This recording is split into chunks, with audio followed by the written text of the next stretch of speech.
Assalamualaikum warahmatullahi wabarakatuh.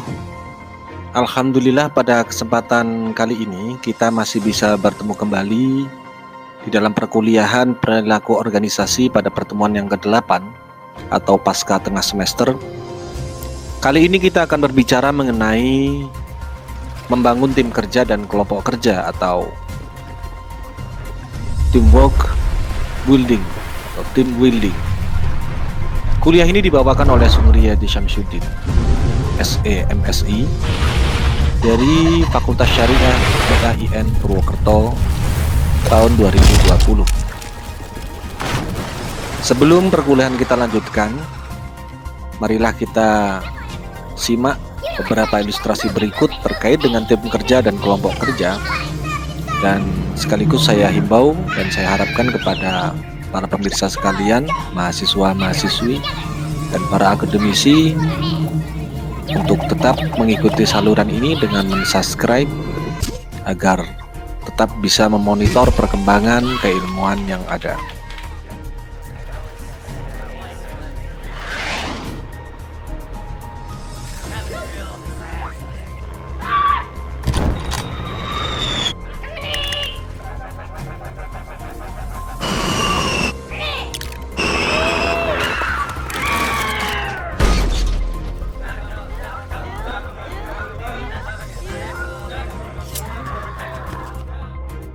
Kelompok adalah dua orang atau lebih yang saling berinteraksi satu sama lain untuk mencapai tujuan tertentu. Sementara tim adalah kelompok yang sudah matang yang terdiri dari orang-orang yang saling bergantung, memiliki motivasi dan komitmen untuk mencapai tujuan atau sasaran tertentu.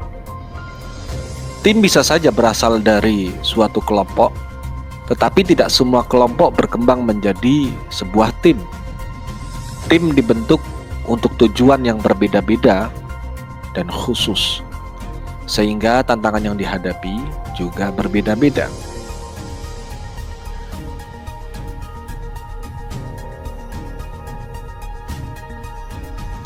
Definisi dan klasifikasi kelompok. Kelompok adalah dua individu atau lebih yang berinteraksi dan saling bergantung, yang saling bergabung untuk mencapai tujuan tertentu. Sementara klasifikasi dari kelompok ini sebagaimana penjelasan pada pertemuan yang selanjutnya. Kelompok bisa dibagi menjadi dua kategori besar, yaitu formal dan informal. Sementara formal nanti akan dibagi lagi, diturunkan menjadi organisasi yang bersifat komando dan berorientasi kepentingan atau tujuan. Sementara yang organisasi atau kelompok yang bersifat informal, dia akan berorientasi pada tugas khusus atau misi khusus, dan banyak yang berorientasi hanya berdasarkan persahabatan, hobi, dan lain sebagainya. Konsep-konsep dasar kelompok.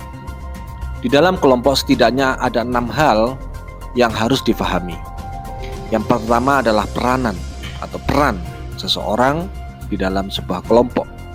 Yang kedua, norma dan kesesuaian atau konformitas. Yang ketiga, sistem status. Yang keempat, ukuran kelompok. Yang kelima, kerekatan kelompok. Yang keenam, pengelolaan konflik atau resolusi konflik. Sebagian dari penjelasan ini telah saya jelaskan di dalam pertemuan yang sebelumnya. Kita berbicara pada konsep dasar kelompok pada peran. Peran merajuk ke serangkaian pola perilaku yang diharapkan atas seorang yang menduduki posisi tertentu pada unit sosial tertentu. Dalam kelompok, individu diharapkan melakukan peran tertentu karena posisi mereka dalam kelompok tersebut. Di dalam sebuah kelompok, ketika seseorang itu bergabung, maka dia harus memiliki peran, harus menjadi fa'il, menjadi subjek. Maka jika tidak, dia hanya sekedar menjadi penggembira. Bahkan ironinya, bisa saja seseorang bergabung pada kelompok, datangnya tidak menambah, perginya tidak mengurangi. Maka yang demikian kurang dapat memberikan manfaat kepada kelompok maupun individu tersebut. Dalam peranannya di dalam sebuah kelompok atau organisasi, setiap individu memiliki karakteristik. Hal ini setidaknya bisa dibagi ke dalam 3 tipologi individu ketika bergabung ke dalam kelompok atau organisasi. Yang pertama adalah tipe helping incorporation. Tipe orang yang pembawaannya gemar membantu dan bekerja sama, baik dalam modelnya, dalam moodnya, dalam perasaannya, atau pembawaannya, atau wataknya. Yang ketiga adalah dalam kejelasan tanggung jawabnya, ataupun penilaian masyarakat. Yang ketiga ada tipologi individu yang memiliki jiwa competition atau persaingan. Dia selalu menilai bahwa perjalanan organisasi atau fungsinya, perannya di dalam kelompoknya adalah bagaimana ia berkarir.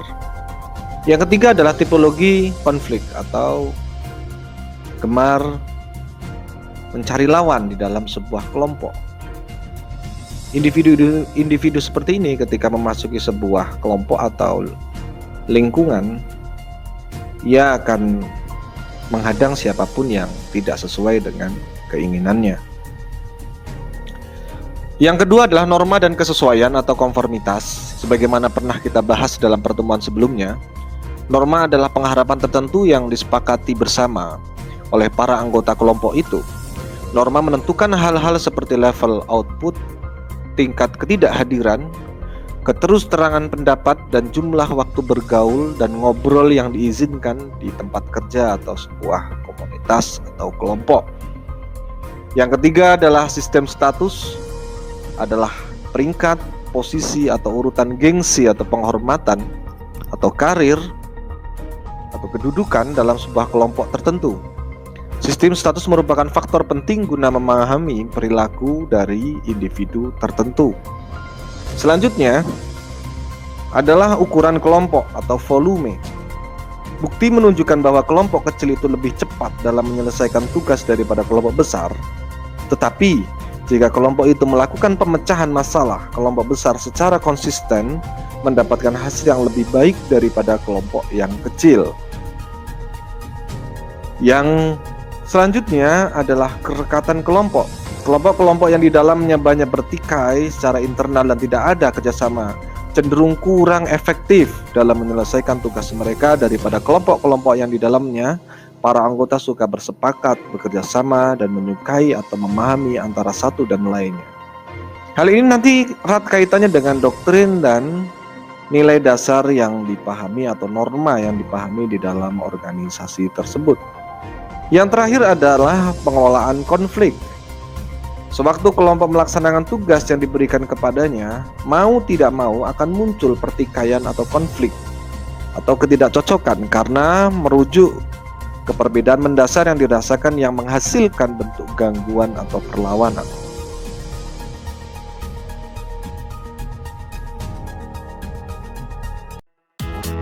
Five golden rules for building a great team.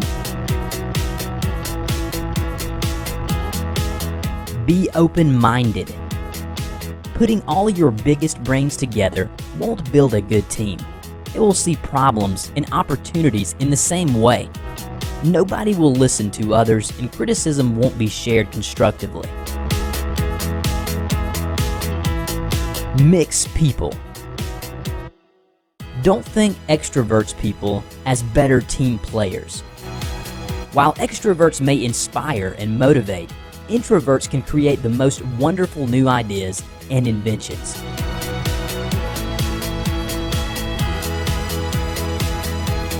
Build trust. People work together effectively if they trust each other. The problem is that we perceive the trustworthiness of the group by assessing the least trustworthy member. Don't let that one bad apple spoil the bunch.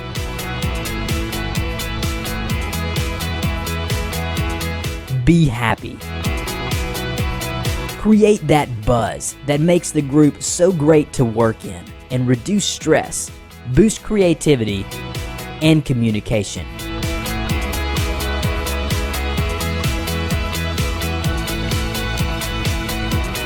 Define goals and roles.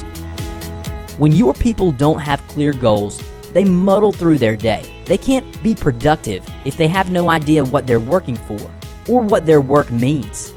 And if the situation changes and the team has to adapt, unclear goals and roles becomes a problem. A clear goal efficiently provides instructions to your team on how to go from point A to point B. Imparting a clear vision and inspiring its members is fundamental to team success. That's why team building is more important than ever. Nah, sampailah kita pada pembahasan tahapan pengembangan kelompok. Sebagaimana telah kita ketahui pada pembahasan sebelumnya, sebuah kelompok terbentuk setidaknya dari 5 tahapan. Yang pertama adalah tahapan pembentukan atau forming, yang kedua tahapan pergolakan atau storming, yang ketiga adalah tahapan penormaan atau norming, yang keempat tahapan pelaksanaan atau performing, yang kelima adalah tahap pembubaran atau adjourning. Dari semua ini, tahapan-tahapan ini selalu dilalui oleh setiap kelompok, walaupun nanti ada yang secara formal maupun non-formal. Pada tahapan pembentukan atau forming, tahapan ini memiliki 2 aspek. Pada aspek pertama, orang bergabung ke kelompok tertentu baik karena penugasan kerja pada kasus kelompok formal atau karena sejumlah manfaat lain yang dikehendaki. Bagian kedua, tahapan pembentukan dimulai tugas pendefinisian maksud, struktur, dan kepemimpinan kelompok. Tahapan ini dicirikan oleh banyaknya ketidakpastian. Setiap orang ketika bergabung dengan sebuah komunitas pasti dia memiliki motivasi sebagaimana pembahasan sebelumnya. Nah, pada tahapan selanjutnya itu tahapan pergolakan atau storming adalah tahapan konflik di mana para anggota menerima keberadaan kelompok itu tetapi menolak pengendalian kelompok yang dipaksakan kepada individu. Lebih lanjut, akan ada konflik mengenai siapa yang akan mengendalikan kelompok tersebut. Jika tahapan ini selesai, maka akan ada kepemimpinan pada kelompok itu dan adanya kesepakatan mengenai arah dari kelompok tersebut. Tahapan penormaan atau norming. Tahapan ini selesai jika struktur kelompok itu mengeras atau menggumpal atau berekstraksi dan kelompok tersebut telah menyerap serangkaian harapan bersama, tujuan bersama, cara bersama mengenai apa yang didefinisikan perilaku anggota yang dianggap paling tepat atau cocok dengan identitas kelompok terkait. Kemudian tahap pelaksanaan atau performing. Pada tahapan ini struktur kelompok itu sepenuhnya berfungsi dan diterima. Tahapan pelaksanaan merupakan tahapan terakhir menuju pada pengembangan kelompok kerja permanen. Pada tahapan terakhir yaitu tahapan pembubaran atau adjourning, pada tahapan ini suatu kelompok khususnya kelompok kerja atau panitia bersiap-siap membubarkan diri ketika tugas yang telah diembannya telah selesai. Kinerja tugas yang tinggi levelnya tidak lagi menjadi prioritas puncak kelompok itu. Artinya, tanggung jawab akan dikembalikan kepada induk pembentuk dari kelompok tersebut atau kelompok kerja tersebut. Nah, hal-hal terkait dengan kelompok yang harus diketahui dan ini juga sempat disinggung pada pertemuan sebelumnya yaitu adanya peranan, yaitu setiap individu di dalam kelompok pasti memiliki peranan.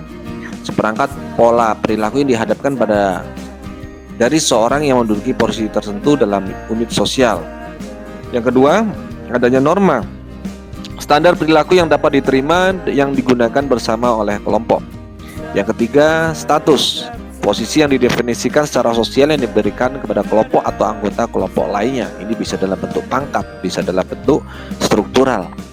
Kemudian volume, ukuran kelompok yang tidak terlalu besar dianggap lebih efektif. Terakhir adalah kekohesifan atau keterpaduan, tingkat di mana anggota kelompok saling terikat antara satu dengan yang lainnya di dalam kelompok tersebut. Nah, berikut keunggulan dan kerugian pengambilan keputusan secara berkelompok.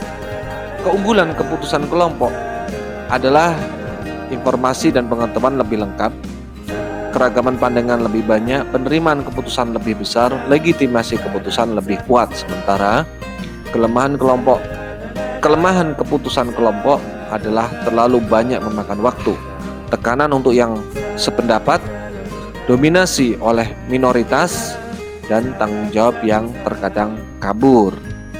Pada tahap selanjutnya, peserta kelas juga harus memahami terminologi terkait kelompok dan tim. Kelompok didefinisikan sebagai dua individu atau lebih yang berinteraksi dan saling tergantung. Sementara tim adalah sekelompok orang dengan keahlian yang saling melengkapi, yang bekerja sama untuk mencapai tujuan bersama, yang bertanggung jawab dengan memberikan yang terbaik. Kelompok biasanya bekerja untuk mencapai sasaran atau goal bersama, bertanggung jawab pada manajer, tingkat skill yang random, performan yang dievaluasi oleh pemimpin. Budaya adalah salah satu sumber perubahan dan konflik. Performan dapat positif, netral, atau negatif. Kesuksesan terutama akibat kerja pemimpin. Sementara jika tim, terdapat komitmen total untuk mencapai sasaran atau goal bersama. Bertanggung jawab pada sesama anggota tim, tingkat skill yang seringkali saling melengkapi, performan dievaluasi oleh para anggota dan pemimpin. Budaya didasarkan pada kerjasama atau kolaborasi, komitmen total terhadap sasaran bersama, performan dapat menjadi lebih besar, dan terakhir kesuksesan terutama akibat kerja keras para anggota. Pengambilan keputusan kelompok. Proses pengambilan keputusan kelompok adalah salah satu corak proses pengambilan keputusan organisasi. Ciri dari prosesnya ditandai dengan keterlibatan dan partisipasi dari banyaknya orang atau anggota organisasi. Dalam bahasa kita, hal ini sering diistilahkan dengan musyawarah. Sementara jika tim, biasanya mereka keputusan dilakukan dengan cara rumusan oleh para pimpinan secara strategis. Nah, perbedaan kelompok dengan tim. Jika kelompok, suatu kelompok yang berinteraksi untuk membagi informasi dan keputusan untuk membantu tiap anggota dalam bidang tanggung jawabnya.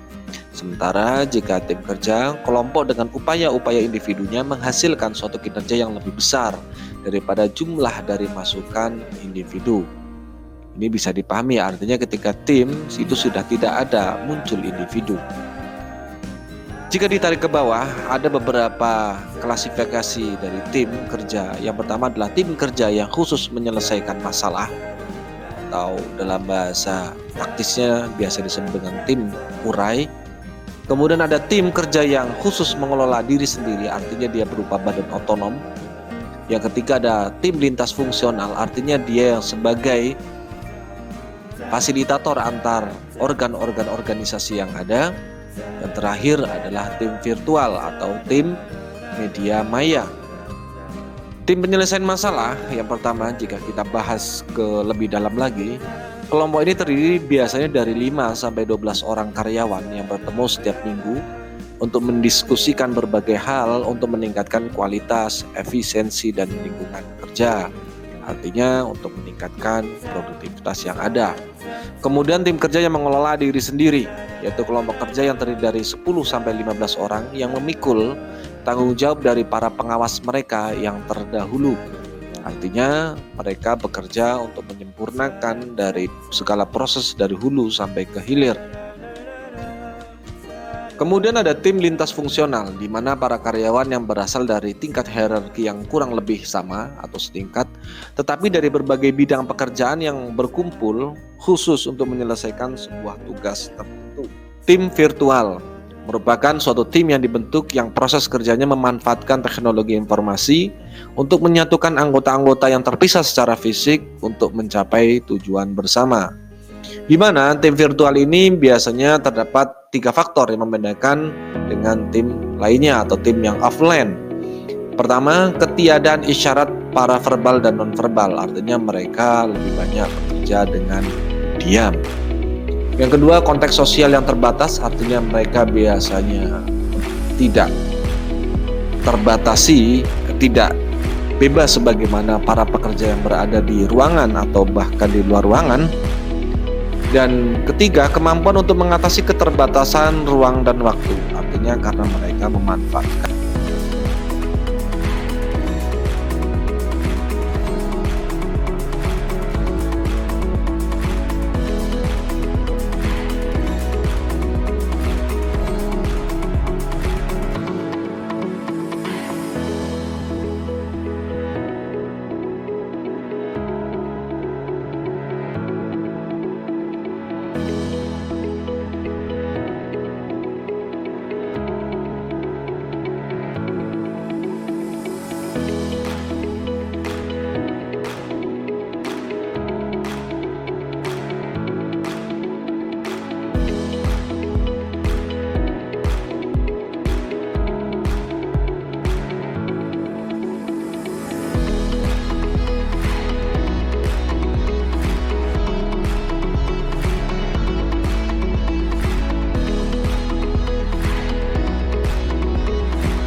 teknologi informasi.